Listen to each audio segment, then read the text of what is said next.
Hello friends, welcome to our channel sharp and maths. आज हम लोग पार्ट सी के CSIR नेट दिसंबर 2024 के क्वेश्चंस को देखेंगे। एक क्वेश्चन मैं ये लिया हूँ और दूसरा क्वेश्चन आपका ये है।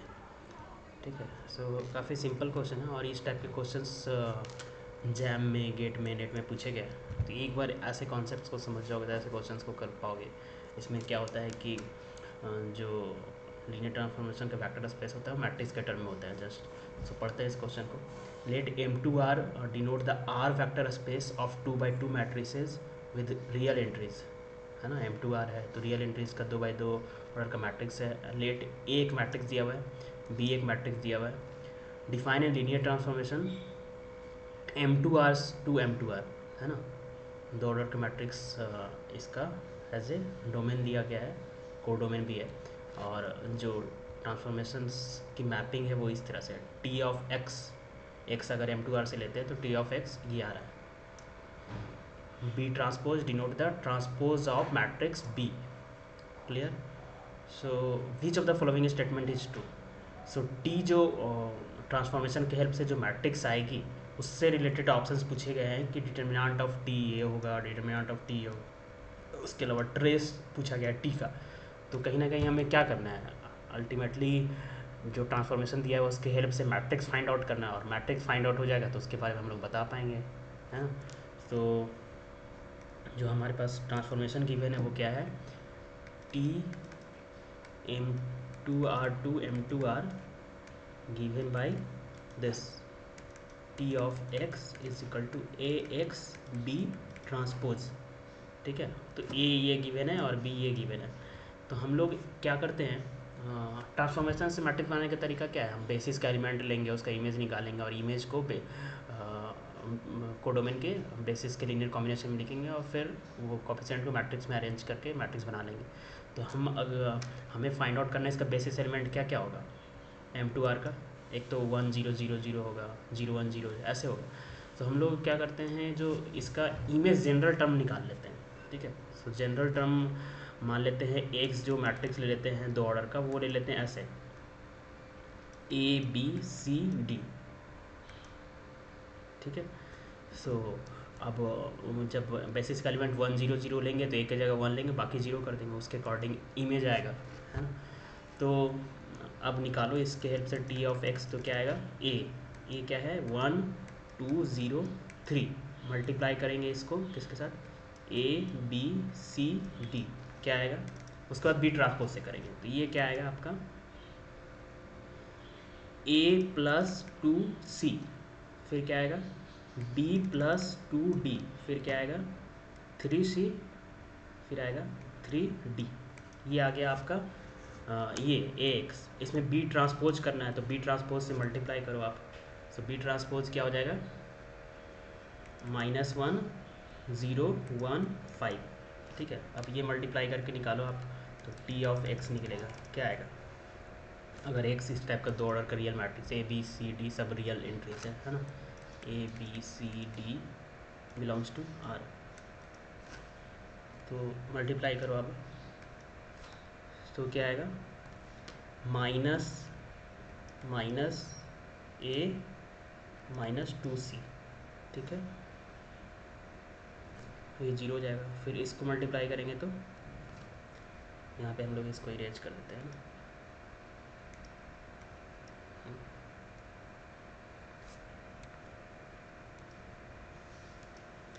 सो अब इसको करेंगे तो क्या आएगा A plus 2C plus 5B plus 10D, फिर -3C, फिर आएगा आपका 3C प्लस 15D। ये आ गया TX, है ना। तो मैं ट्रांसफॉर्मेशन का जो इमेज है ये आ गया आपका, है ना। कैलकुलेशन करेक्ट होना चाहिए। सो ये plus 2C plus B 5B plus 10D, ठीक है, -3C प्लस 15D। अब हम लोग निकाल लेते हैं T1 0 0 क्या आएगा, यानी A का वैल्यू 1 लेना है, बाकी 0 लेना है। सो यहाँ -1 आएगा, यहाँ 0 आएगा, यहाँ भी 0 आएगा, यहाँ पे क्या आएगा A1 ले लो आप, सो 1 आएगा। सो ये आ गया इस तरह T0100 क्या आएगा आपका, बी वैल्यू 1 लेना है, बाकी सब जीरो लेना है, तो ये भी जीरो, ये भी जीरो, बी कहाँ पे आएगा ओनली, यहाँ पे आएगा ना, 5 आएगा ओनली, ये जीरो। अब टी जी, इसका बेसिस एलिमेंट का इमेज निकाल रहे हैं, बेसिस 4 बेसिस होंगे M2R के, वो दूसरा थर्ड वाला क्या आएगा, ये आएगा, तो ये क्या आएगा, C1 लेना है, तो C1 लेना है तो -2 आएगा यहाँ पे -3 आएगा, यहाँ पे 3 आएगा, यहाँ पे 2 आएगा, फिर T0001 D1 लेना है, बाकी सब जीरो लेना है, सो डी, ये भी जीरो, ये भी जीरो, यहाँ पे 15 आएगा, यहाँ पे 10 आएगा।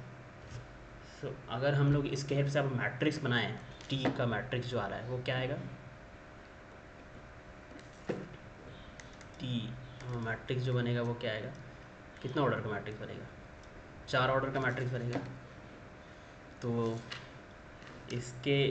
इसको बेसिस करेंगे, कॉम्बिनेशन में लिखेंगे तो जस्ट इसके एंट्रीज एज ए कॉलम आ जाएगा, तो -1 1 -1 1 0 0, फिर 0 5 0 0 0 5 0 0, फिर ये आएगा आपका -2 2 -3 3 -2 2 -3 3, फिर आएगा 0 10 0 15 0 10 0 15, ये मैट्रिक्स आ गया। ठीक है, तो इस मैट्रिक्स का हमें क्या करना है, इस मैट्रिक्स का हमें डिटर्मिनेंट निकालना है, ट्रेस निकालना है। सो ट्रेस क्या आएगा, 20 -4 यानी 16 आ रहा है आपका ट्रेस ऑफ टी। ठीक है, हाँ 20 -4 16, सो आपका 16 है ना, तो ये सी ट्रेस आ गया। अब डिटर्मिनेंट निकालना है, तो डिटर्मिनेंट कैसे निकलेगा, तो जस्ट नॉर्मल वे, 4 ऑर्डर का है, थोड़ा टाइम हो जाएगा, तो आप -1 को ले लो, तो ये क्या आ गया, 5 0 0 2 -3 3 10 0 15, फिर आप ले लो -1 ये वाला, सो ये आ गया 0 0 0, सो ये जीरो हो जाएगा फिर, है ना, तो यही आ गया। अब इसका डिटरमिनेंट निकालो, तो -1, बाकी जो डिटरमिनेंट होगा वही टी का डिटरमिनेंट होगा, तो ये क्या हो जाएगा, 5 -45 -0, सो कितना हो गया, प्लस 100 कितना हो गया, 5 2 प्लस 225, तो 225 आंसर। तो इस टाइप का अगर ट्रांसफॉर्मेशन दिया हुआ है जिसमें डोमेन या vector space as a matrix term में हो, तो इसको इस तरह से करना होता है। ठीक है, नॉर्मल मैट्रिक्स का टर्म में नहीं रहता है यहाँ पे। तो ये M2R हो गया। तो इसका जो ऑर्डर का मैट्रिक्स बनना है कितना, 4 ऑर्डर का बनेगा, 4 ऑर्डर का ये है, 4 ऑर्डर का ये, तो 4/4 ऑर्डर का मैट्रिक्स बन रहा है। तो आंसर क्या होगा, determinant of T 225, trace of T 16। Okay, so ये क्वेश्चन इस तरह से हो गया। ठीक है, ये गलत, ये गलत। अब हम लोग नेक्स्ट क्वेश्चन करते हैं, काफ़ी सिंपल क्वेश्चन ये भी है। इसमें डायगोनालाइजेबल चेक करना है, सो आपका रिवीजन हो जाएगा। ये क्वेश्चंस काफ़ी सिंपल है, आपको करना चाहिए। लाइक दिया हुआ है कि ए मैट्रिक्स 3 ऑर्डर का मैट्रिक्स है, बी मैट्रिक्स है, which of the following statements are true, both A and B are diagonalizable over R, A is diagonalizable over C but not over R, neither A nor B is diagonalizable over R but both A and B are diagonalizable over C, neither A nor B is diagonalizable over C। तो कोई matrix डायगोनालाइजेबल over R कब होता है, डायगोनालाइजेबल over C कब होता है। जो डायगोनालाइजेबल over R होगा डायगोनालाइजेबल ओवर C भी होगा, बट डायगोनालाइजेबल ओवर C होगा तो डायगोनालाइजेबल ओवर R होगा, जरूरी नहीं है। और इसको पता कैसे करेंगे, अगर मैट्रिक्स का आइगन वैल्यूज़ कॉम्प्लेक्स नंबर आ रहा है तो वो क्या होगा, डायगोनालाइजेबल और सी होगा, आर में हो ही नहीं सकता है ना। मान लिया ओमेगा आ रहा है, ओमेगा, तो उसी तरह से इन दोनों का चेक करना है। तो डायग्नोसिबिलिटी चेक करने के लिए हम लोग क्या करेंगे, इस मैट्रिक्स के आइगन वैल्यू निकालते हैं। आइगन वैल्यू का अलजेब्रिक मल्टीप्लिसिटी, ज्योमेट्रिक मल्टीप्लिसिटी देखते हैं। अगर अलजेब्रिक मल्टीप्लिसिटी, ज्योमेट्रिक मल्टीप्लिसिटी सारे आइगन वैल्यू को सेम है तो वो क्या हो जाएगा, डायग्नोसेबल हो जाएगा। अगर आइगन वैल्यू कॉम्प्लेक्स है तो डायग्नोसेबल होगा, बट वो आर में नहीं होगा, सी में होगा। अब बी में, बी मैट्रिक्स का भी उसी तरह से आइगन वैल्यूज निकालेंगे, है ना। तो कैरेक्टरिस्टिक पॉलिनोमियल की हेल्प से आइगन वैल्यू निकालते हैं। तो ये मैट्रिक्स हमारे पास क्या है, ज़ीरो है, 0 1 0 0 नहीं है, 0 0 1 1 0 0 0 1 0। तो a माइनस एक्स आई निकालते हैं, क्या आएगा, minus x 0 1 1 minus x 0 0 1 minus x. तो ये क्या आएगा, इसको सॉल्व कर लो, minus x x square plus 1 1 आ रहा है, तो यहाँ से आ गया x cube minus 1 is equal to 0। तो आइगन वैल्यूज़ क्या आएगा, 1 आएगा, ओमेगा आएगा, ओमेगा स्क्वायर आएगा, इसका रूट, है ना। इसको कैसे लिख सकते हैं, कैसे लिख सकते हैं, x minus 1 x square plus x plus 1, ठीक है। तो ये आया, तीन आइगन वैल्यूज आएंगे, तीन ऑर्डर का है, और सारे का अलजेब्रिक मल्टीप्लिसिटी एक है, तो ज्योमेट्रिक मल्टीप्लिसिटी तो फिर भी क्या होगा, एक ही आएगा, डिस्टिंक्ट है सारे आइगन, तो डायग्नोजेबल है, बट सी में है या आर में डायग्नोजेबल है, सो ये डायग्नोजेबल ओवर सी है, not in R. So A is diagonalizable over C but not over R, ये करेक्ट है, ये गलत हो गया, फिर नॉट डायग्नोजेबल ओवर सी, ये भी गलत हो गया। अब बचा क्या, थ्री ऑप्शन चेक करना है, थर्ड ऑप्शन चेक करना है। सो ए नाइदर और नॉर बी डायग्नोजेबल आर, तो बी के बारे में पता चल जाएगा, तो आंसर पता चल जाएगा थ्री करेक्ट होगा कि नहीं। सो ए बी का भी हम लोग क्या करते हैं, ये निकालते हैं, आइगन वैल्यू निकालते हैं, फिर अलजेब्रिक मल्टीप्लिसिटी देखेंगे, हाँ, और उसका ज्योमेट्रिक मल्टीप्लिसिटी देखेंगे। फिर अगर अलजेब्रिक मल्टीप्लिसिटी एक है तो अलजेब्रिक मल्टीप्लिसिटी, ज्योमेट्रिक मल्टीप्लिसिटी क्या होगा, भी एक ही होगा। तो अलजेब्रिक मल्टीप्लिसिटी एक से ज़्यादा है तो ज्योमेट्रिक मल्टीप्लिसिटी उससे बराबर हो सकता है या कम हो सकता है, तो इसमें चेक करने की ज़रूरत नहीं थी, बट इसमें देखते हैं क्या होता है। तो यहाँ पे क्या होगा, minus x 0 1 0 1 minus x 0 0 0 1 minus x 0 0 0 0 minus x, ठीक है। सो इसका हम लोग क्या करते हैं, फाइंड आउट करते हैं characteristic polynomial. So minus x क्या आएगा यहाँ पे, minus x 1 0 0 0 minus x 0 0 minus x, ठीक है। माइनस 1 ले लेते हैं, फिर यहाँ पे इसका क्या आएगा, minus x 0 0 0 1 0 1 minus x 0 0 0 minus x.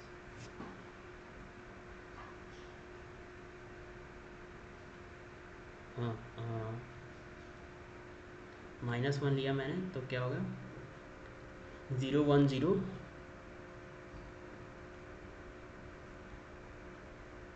तीन ऑर्डर का मैट्रिक्स आएगा ना। तो यहाँ माइनस 1 का जो मल्टीप्लिकेशन में आएगा वो क्या आएगा,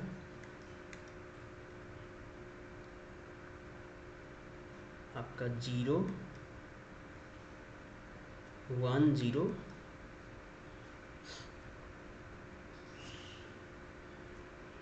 1 माइनस एक्स 0 0 0 माइनस एक्स, ठीक है। अब इसको करेंगे तो क्या आएगा, अब इधर करते हैं, तो माइनस एक्स क्यू, इसका वैल्यू आएगा माइनस एक्स क्यू। अब इसका क्या आएगा, माइनस 1, इसका डिटर्मिनेंट क्या आएगा, minus x,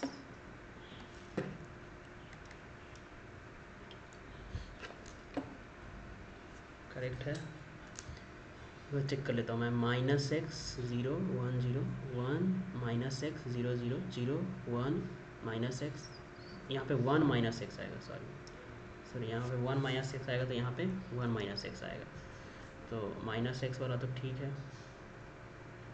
minus x 1 0 0 minus x 0 0 minus 1 minus x, sorry यहाँ 1 माइनस एक्स होगा। अब माइनस 1 लेंगे ये तो 0 1 0 0 1 0, ठीक है, ये काट दो। 0 1 0 1 माइनस एक्स 0 0 0 1 माइनस एक्स। सो यहाँ पे आपका आ जाएगा, इसको काटो आप, minus x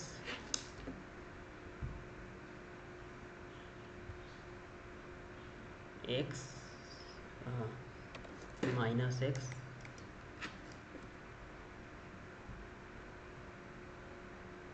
minus x into 1 minus x, सही हो जाएगा। फिर यहाँ पे आएगा आपका, यहाँ पे आएगा minus 1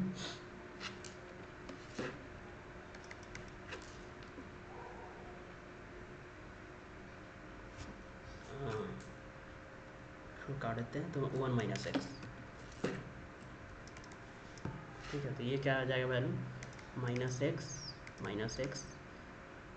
x square minus x minus 1 1 minus x. इसको क्या लिख सकते हैं, अब हम लोग क्या करते हैं, एक्स कॉमन ले लेते हैं ना, तो हो जाएगा एक्स क्यूब एक्स माइनस 1, तो यहाँ प्लस ले लेंगे तो ये हो जाएगा एक्स माइनस 1, ठीक है। तो ये आ गया आपका x cube plus 1 x minus 1, कुछ एरर हुआ है आई थिंक। सो इसका जो आपका कैरेक्टरिस्टिक पॉलिनोमियल आएगा वो ये आएगा एक्स क्यूब माइनस 1, यहाँ पे हम लोग ने माइनस एक्स कॉमन लिए तो एक्स माइनस 1, ठीक है। So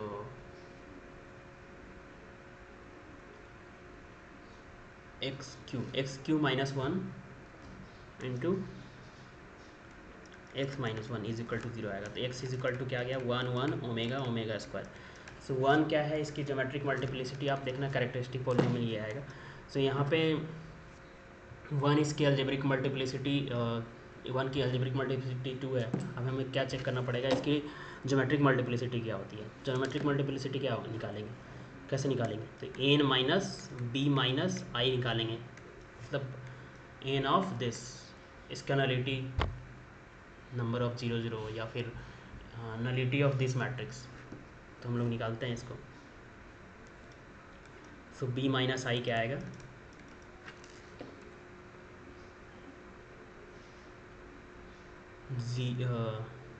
minus 1 0 1 0 1 minus 1 0 0 1 minus 1 0 0 0 1 0 1 minus 1 0 0 0 0 0 0। सो यहाँ से देख रहे हो कि एक 0 0 आ रहा है, यानी इसकी ज्योमेट्रिक मल्टीप्लिसिटी अभी तो क्लियर नहीं है। ज्योमेट्रिक मल्टीप्लिसिटी क्या होती है, तो nullity of matrix minus that eigen value into identity matrix. तो इसकी नलिटी निकालना है, तो 0 0 कितना हो रहा है ये देखना है। अभी तक तो ये दिख रहा है, अब इसमें कुछ ऑपरेशन करते हैं, लाइक इसको ये दोनों को ऐड कर दें, R1 R2 की जगह पे लिखें R1 प्लस R2, तो क्या आएगा, माइनस 1 0 1 0 0 माइनस 1 1 0 0 1 माइनस 1 0 0 0 0। अब ये दोनों सेम रो हो गए, तो अब R3 की जगह क्या लिख देंगे, R3 प्लस R2, तो 2 0 0 आ जाएगी। तो 2 0 0 आ गए, इसका मतलब ज्योमेट्रिक मल्टीप्लिसिटी क्या होगी, 2, अलजेब्रिक मल्टीप्लिसिटी भी 2 और ज्योमेट्रिक मल्टीप्लिसिटी भी 1 की 2। इसका मतलब डायगोनलाइजेबल ओवर C होगा, क्योंकि आइगन वैल्यूज ये है, तो डायगोनलाइजेबल तो होगा, एक तो फिक्स है क्योंकि अलजेब्रिक मल्टीप्लिसिटी सारे आइगन वैल्यू की और ज्योमेट्रिक मल्टीप्लिसिटी सेम आ रही है, और दूसरा आइगन वैल्यू क्या आ रहा है, कॉम्प्लेक्स नंबर आ रहा है, इस वजह से ये क्या होगा, डायगोनलाइजेबल ओवर C होगा। सो 3 also correct, 2 and 3 correct, neither A or nor B is diagnosable over R, but A and B are diagnosable over C. Okay, thank you.